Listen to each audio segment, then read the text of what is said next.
Hey you guys, welcome back to our channel.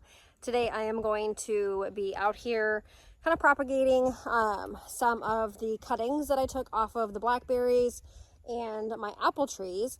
Now I am new to doing the propagation with the blackberries and apple trees. I have done it with the elderberries, and that's kind of what I'm going to talk a little bit more about today, because I feel like I can actually do that without being like I have no idea what I'm doing. So the blackberries and apples are just a trial, figuring it out, doing some research. The elderberries I have done before, and we actually have some in with our chickens. These ones I'll be cutting shorter. I have some in with our chickens of the elderberries. Now, elderberries are really good for medicinal purposes. They're great immune boosting, tons of other benefits though, but commonly they're used a lot for like elderberry syrups and things like that. So as far as the chickens, they're really good immune boosters for the chickens, lots of other health benefits for them as well. So we do have two elderberries in the garden flock area. Number one, I wanted them for the medicinal purposes, but also because of the shade that they're going to be able to offer. They're very resilient, very hard to kind of kill. So the chickens, their poop has not been too hot for them. We've been kind of trialing it out within that coop area and in their run. And so they've actually done really well. We actually put some tall ones, probably about 5 foot tall, the cuttings that we took last year. We put them directly into the dirt, didn't do anything to them, and they're growing just fine. So they're pretty hard to kill. Now the propagation that I'm doing here, I am just taking these cuttings like this. If you wanted to also watch the MI Gardener has a video on propagating elderberries and rooting them from little cuttings like this. So, but I'm basically taking them like this, anywhere between 6 to 9 inches maybe. I will end up putting them in a container of water for about a week, and so that will actually learn or develop the roots on these. You don't have to put any of like the root hormones, growth hormone stuff on it. You can if you want to, but I am going to be taking them. They're all pretty similar in size, give or take, and so I am going to be taking these, rooting them. I'll plant some, and then I will probably end up selling some as well. So it is about, I would say, like a 60 to 70% of chance that it's going to root. So although they're hard to kill, not every single one that you propagate is going to end up with roots. So if you wanted to kind of overshoot the mark, then that would be the best thing. So I'm going to go ahead and finish getting these cut. As you can see, they're on the chair here. I do have bread inside cooking, so I'm going to hustle and get this finished and then go take care of the bread, and then I'll come back out and do some of the elderberries too. And I mean raspberries. And by that, I actually mean the blackberries, because we have blackberries and apples. Hopefully I said blackberries, because I did not mean raspberries. I am planting raspberries this year, but that is not what I'm doing today. So anyways, got apple cuttings, blackberry cuttings, and then our elderberry cuttings. Okay, so what I'm doing here, I'll show you. Yeah, this would work. Okay, so I am going to take this. You can see up here, it's pretty much dead. So where the green node leaves are coming out, and you want to do this about 5 to 6 weeks before your last frost. So I'm going to take that right above that green node, kind of at an angle, and snip it. And then I'll take it down here, cut that off. When you have that, that will develop some leaves, and the roots will be down here. And we'll put that with the rest of our cuttings. Same thing for this one. This is all dead right here. I'm not sure that the leaves are going to come off of that right there. So I'll go ahead and cut this off. And I try to take like the thinner, so it's not so much for the plant to have to sustain here. But if you wanted to, you can definitely cut that off like that and stick that down in the water as well. So we're gonna just keep it going here. Now this one, I'm probably not gonna save that one just because it doesn't have enough leafage on it really. This one here, cut that dead end off, And there we go.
Okay, so there we have our elderberries. And in here is the blackberries. You can see the leaves that are starting to form on each of these. And then over here are the apple cuttings that I took. Okay, so typically when I do propagation, I stick them in like those like canning jars or like those Atlas mason jars that you would get like sauces or something in. I have a ton of those, but because I'm going to be putting these on the front porch and I don't trust my dogs, I'm going to go ahead and just fill up this mixing bowl and kind of set it on my table out there. I have a table that my son actually built for me for, I think it was like last Mother's Day, honestly. So I'm going to go ahead and just fill this up with probably about halfway with water, and then I'm going to stick these root cuttings in this water here.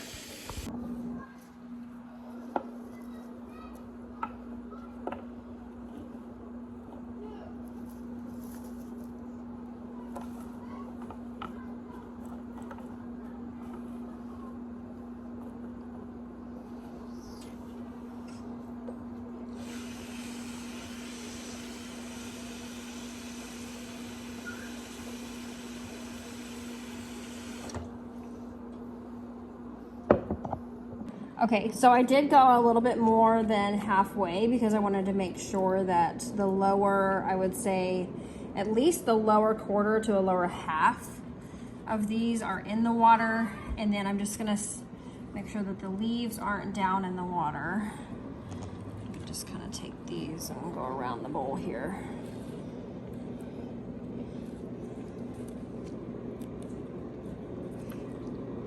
If they're shorter, just make sure that they're not going down in the water with their leaves. You want the lower part of the stem, but not those leaves because you don't want them to rot. So just like that, and we're gonna go stick it on the porch on that table.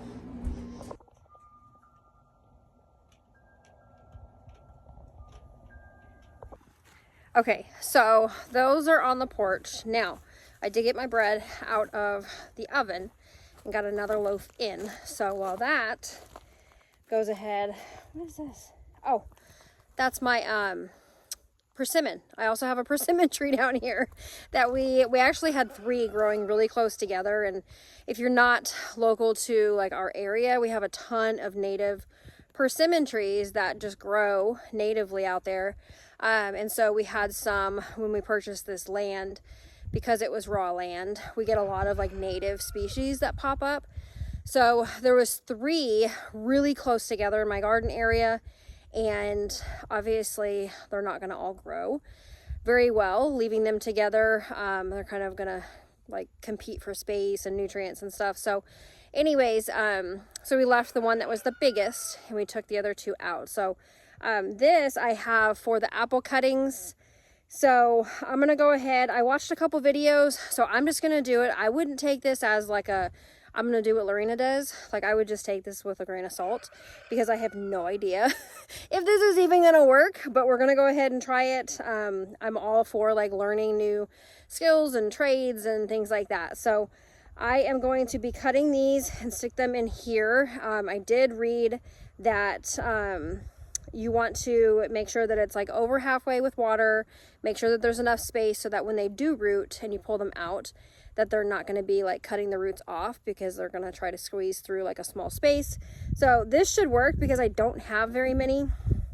So we're going to go ahead and get these cut and kind of see what happens here. Okay, so I have you on the table here. Now, this does look plenty tall enough to go into here. Let me show you. So it's going to be about like that. So I will probably cut just a little bit. Now they did say to make sure that you wait until there's like some nodes on here. You can kind of see the nodes that are coming in. It is, I would say it's what? It's March 2nd. And so the trees are just starting to put on these little buds. So I'm going to go ahead and take that one off because it's super low. I'll probably just take off a little tiny bit, make it a little bit shorter. Hi, Simba. Maybe not. Is it tough? Okay, so have it like that. And they did say like the last few inches on the bottom that you can go through and just kind of scrape some of the woody like bark off of it. And they said you can use like a razor blade or you can just use your pruners.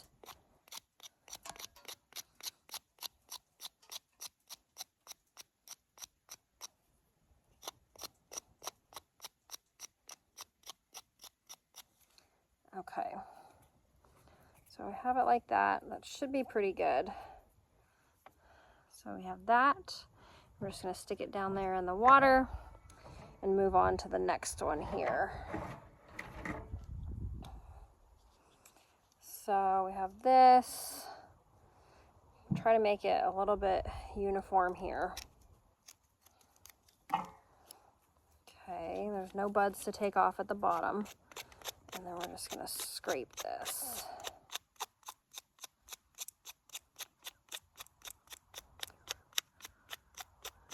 Doesn't have to be perfect, he said, so we're just going to kind of get it like that. So I've seen like, I think it was like Billy from Permapastures Farm. He calls himself like the Perma Pasture Pimp or something like that. Anyways, you'll know, if you know what I'm talking about, you'll know. But he was showing how to actually graft apple trees. So you'd basically take like a rootstock of like a different kind, I guess, and you can graft them together. I am not there yet with that. So I think this is kind of like a beginner's edition that I'm trying to do. Something that doesn't take a lot of like skill or know-how. You can just kind of watch some videos and do it and figure it out. But who knows if this will work. I'll kind of post back on the progress on this. But if I can do this, that would be amazing, because I would love to have more trees. We do have 2 cherry trees over here, and those ones actually do need pruned. Also, we just went through yesterday and did all of our fruit trees. We have 3 apple trees, 2 peach trees, and 3 pear trees. The pear trees do not. We have 1 that's done pretty good. The other 2 just get blight really easy, that fire blight. And we literally had to hack like a whole bunch of the tree off because it got fire blight so bad. So I don't know. We'll see. If I told my husband if they don't do good this year and they get that crap again, then I'm pulling them out, because I'm not dealing with that. And I don't want to risk like the other trees getting it. So that's my biggest concern with it. So if they don't do too well this year, then I'm done. The peaches have been what we've gotten fruit on first. Like first year, every year, the like 3 years since we've been here, they've had peaches on them. So those have done great. The apple trees, I got 3 of them, and only one of them has gotten any fruit, but it was only 1 apple. So, I mean, not really like an overachiever, but I mean, still something. So it was kind of refreshing to see that they at least had 1 on there. So I do need to go through and fertilize the trees. Let me know what you guys do as far as fertilizer. The previous seasons, I have gotten, the chickens were free ranging, so that's one aspect. But then we also got some fertilizer from the store. This is like flinging everywhere. We got some fertilizer from the store and put it on there, and then I was kind of mulching with some comfrey leaves, because we don't really have a nitrogen fixer back there yet. So nitrogen, I know, is going to be an issue, which is why I let the chickens back there to kind of fertilize it. So let me know what you guys do as far as your fertilizer on your fruit trees, because that's definitely something that needs to be done this year, actually anytime now. So it's our first frost is around April. It's around my husband's birthday, so around April 11th is gonna be the first frost, or the last frost, not the first frost. So yeah, so I definitely need to fertilize before then. I like to do it like right around when I prune them. I like to prune and fertilize around the same time, so that needs to happen really soon too. First things first. Apparently propagating fruit bushes and trees is way more important. It's more of the fun job. So this one is really tall. I'll probably snip it here so that I can kind of split it in 2. He said that you can do that too. So let's do that. If one's good, two's better. Right? So you can definitely like see the stringiness and how the roots can come off of this, because it's like flesh under there.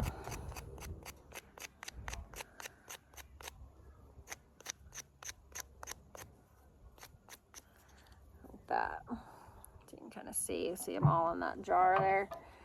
So which end? This end. Yeah. I'm curious how this goes. And he said that when you fill it up with the water, you know, as it goes down the water level, don't dump out everything and then refill it with fresh water. He said to just put fresh water in there with it to try not to change too much of the atmosphere that they're growing in. Apparently they don't like that change. I don't think that's, I'm pretty sure that's a blackberry. Here we go. This is another tall one. So let's cut here. I'll just do another twofer.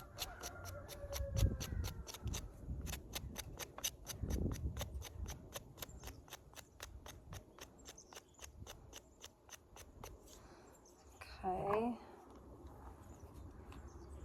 The boys have Trail Life tonight. They really like that. I don't know if you guys have heard of Trail Life. Let me know if you guys have heard of it. But it's basically like a Boy Scouts, but it's more, it's Christian based. It's not more Christian. It is Christian based.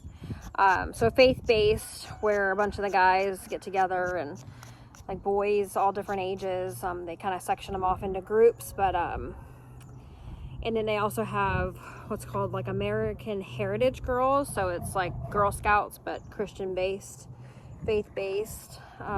So they've been really enjoying that, and it teaches them a lot of like bushcrafting stuff, and they talk about hunting and fire safety and just all sorts of like dude stuff, which is nice. And I really like the fact that there's other dads that lead it, and the church pastor is real involved, like just really involved. And the church pastor involvement is really huge. It's not our church, but a local church here.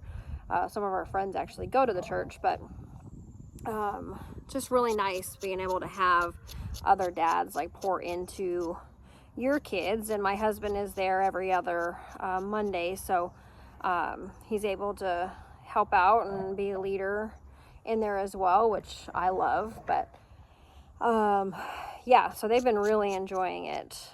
It's not cheap. My parents actually helped us out with it because the boys really wanted to do it, and I really wanted them in it.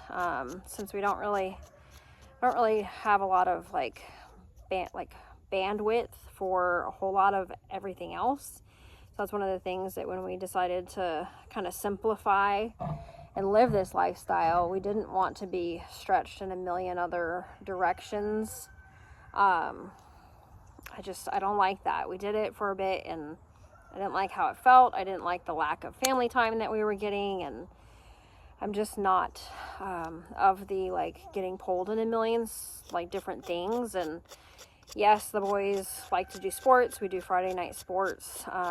They do soccer here. A friend of mine does market gardening, organic gardener, and he is the one that the boys go, the two older boys go work on his farm, and he pays them, which is amazing. But he does like a soccer league. He played soccer in high school and just really enjoys it. And he's got like a 2-year-old son, and trying to get him like, you know, acclimated to the game. And so he puts on these like Friday night soccer nights for the community, and it's all ages, anybody can come. And so that's been really neat. Let me see, I think this might be one.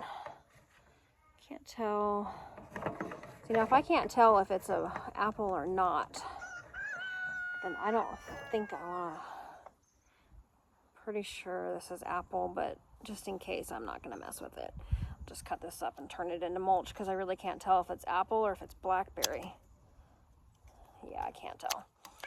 So, all right, so that's going to be it for this. This is a very messy job on my lap here, so keep that in mind. Don't do it in clothes where you're going to want to go someplace right after. So, good thing I'll change before I leave. But this is, let's see, 2, 4, 6, 8, 10, 12, 14 stems here. So I will definitely track this and kind of see how it goes. But 14 stems, we'll see if we can get at least half of them. I mean, that's 7 fruit trees, 7 apple trees. And what I'll do from here is I'll let these root, and then eventually I'll end up putting them in soil.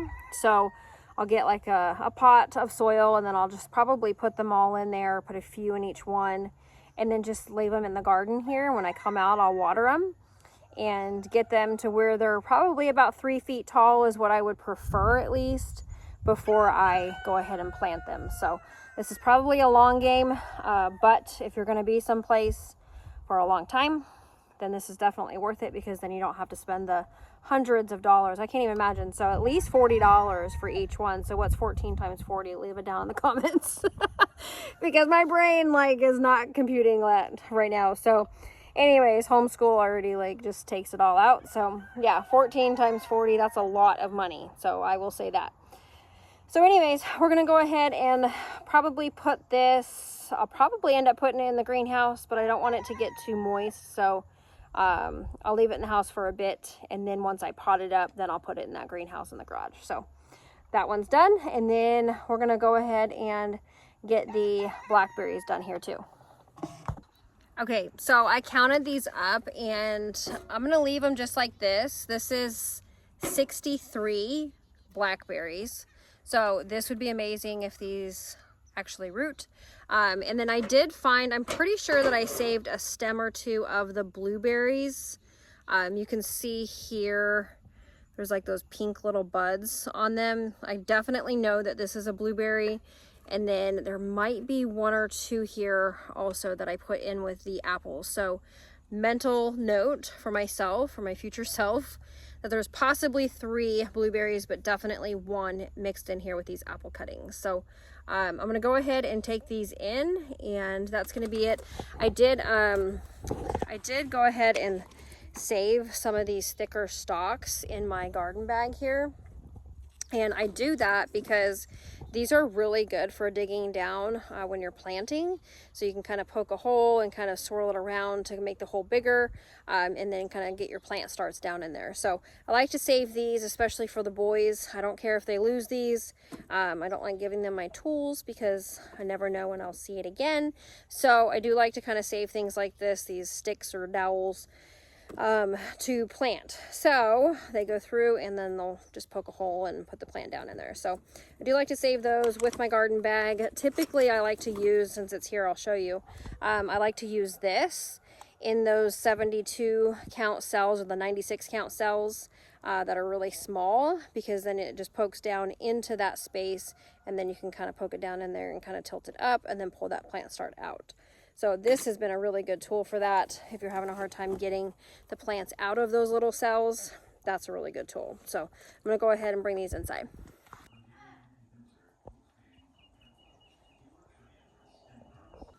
All right, you guys, I think I'm going to close out this video. My second loaf of bread is done, so I'm going to go ahead and get that out. Thank you guys for tuning in, and we will see you on the next video. See ya.